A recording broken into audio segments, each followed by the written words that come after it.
I was doing a coaching call, preparing my client for his upcoming keynote. He's doing a 15-minute presentation in front of a big audience.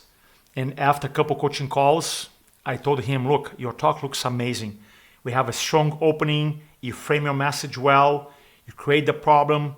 You create urgency. You talk about your solution. The name of your solution framework is awesome. You have social proof. You have commitment consistency. You engage your audience. You have a very compelling call to action. But there's one thing missing. He said, what is it?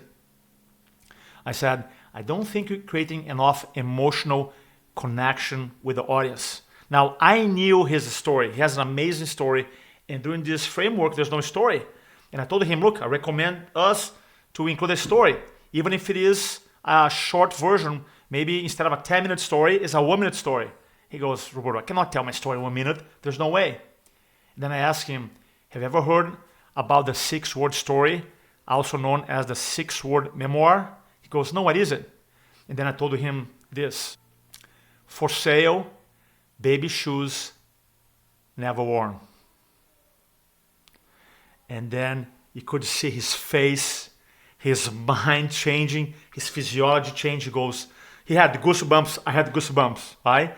Because you're able to create an emotional connection with 6 words, less than 10 seconds.